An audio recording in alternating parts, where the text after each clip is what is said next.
sakto morning mga kasakto. So mga kasakto, update tayo sa ating unang tanim na cabbage. So ngayon kasalukuyan pa tayong nag-transplant. Ayan yung ating natapos ng nakarang araw. Ayan. So paano ito ginawa? Pakita natin doon. So yun ang ating seedlings from dito. Yan, simula dyan hanggang doon, yun ang natapos nila hanggang doon sa, so almost half na sila doon sa finish. 29,400 yung more or less yung ating seedling. So kahapon ito yung natanim. So ngayon yung ipakita natin is yung paano siya naitanim.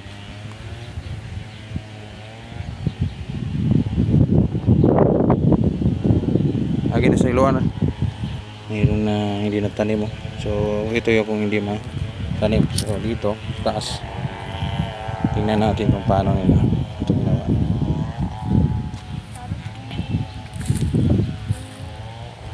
So ito yung pinagkukuhanan ng seedling. So hanggang doon. So paano ito ginagawa? So ito yung unang sa first day of transplant, kailangan talaga yung masusing pagtrabaho. So yan. So God's blessings, maganda yung ating seedlings at patuloy sa kanyang paglaki. So dito kahapon, continuation sa kahapon na video.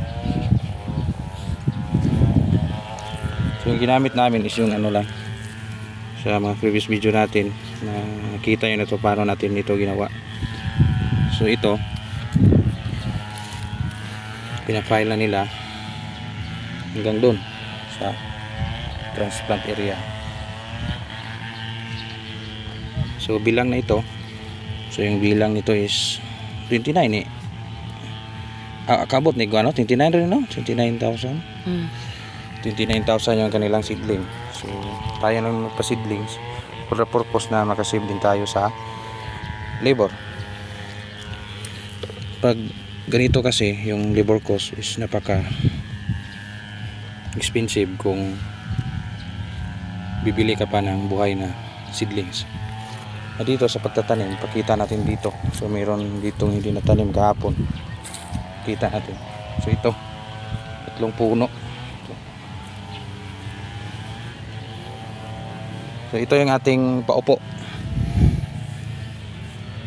Ilagyan muna natin ng 1620 na abono. Tapos yung synthetic yan. Tapos nakahabol yung organic. So tinakpan muna.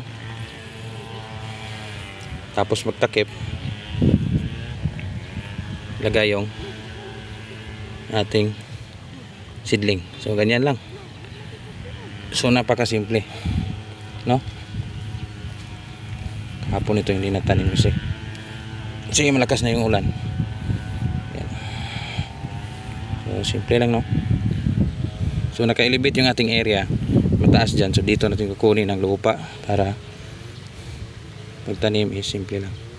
So yan, tanim na itong puno yan, stand.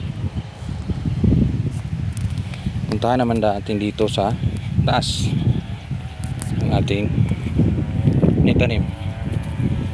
So dito purpose ito is makuha yung lupa, yung tubig na lakas yung ulan. So may drainage na tayo dito sa gilid. So ito yung tataniman pa lang doon sa baba, tapos na yun. So dito yung kung paano itinanim, kung paano itatanim.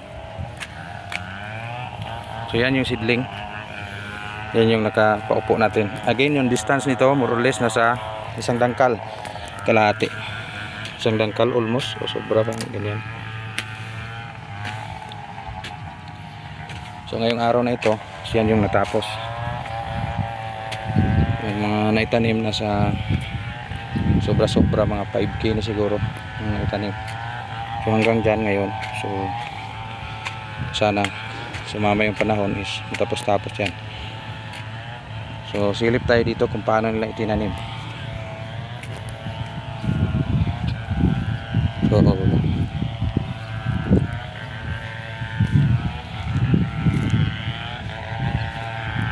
dito tayo, video natin si Master.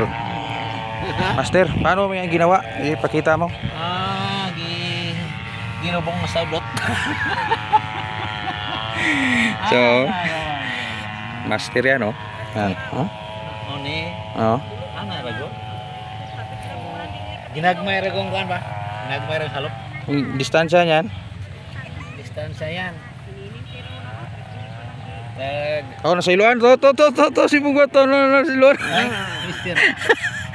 Na-confuse siya sa video kasi hindi siya sanay sa video.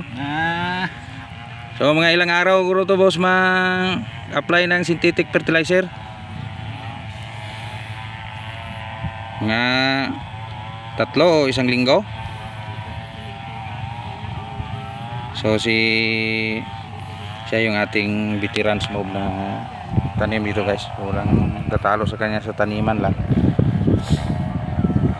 Dito naman sa mga babae dyan.